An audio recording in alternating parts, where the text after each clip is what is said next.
Assalamu alaikum wa rahmatullahi wa barakatuhu. In this lesson, I would like to give you some fact about the time management. The importance of the time.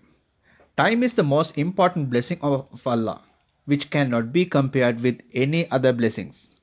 The victory of us in this world and the victory of the hereafter is determined by the time. There are ample Quranic verses in this regard.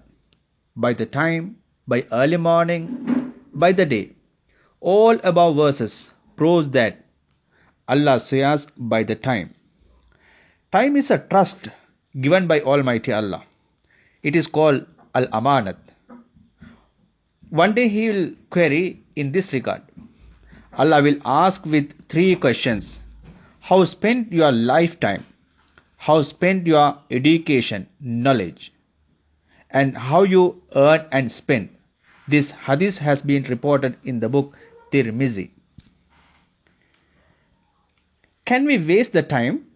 Wasting the time is more serious. It will lead us to the great loss. Likewise, all the acts of worship in Islam are connected with its time. That may be prayer, Saum, Hajj, Zakah, etc. One day, a Sahabi came to Prophet ﷺ and asked, O Prophet, what is the good amal that Allah loves the most? Prophet ﷺ said, praying in its prescribed time. In order to reap the maximum benefit, time management should be maintained well. Prophet ﷺ said, use 5 things before 5. Life before the death, health before the sick, rest before the work, young before the old age, rich before the poverty.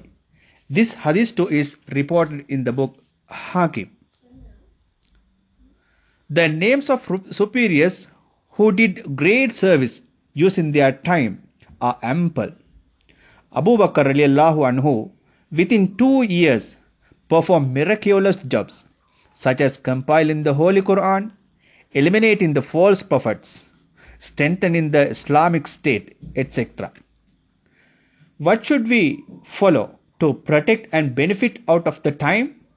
The first way, we should consider that time is the trust of Allah and will be questioned. Second, we should think that we have more work and less time. Third, we should perform prayers in its prescribed time. Fourth, we should regularly recite the Holy Quran and do zikr. Fifth, we should determine the daily work. Sixth, we should make muhasaba, self-questioning. Seventh, we should perform our educational affairs. Eighth, we should spend spare time meaningfully. Ninth, keeping away from the bad and evil conducts. 10th, being active.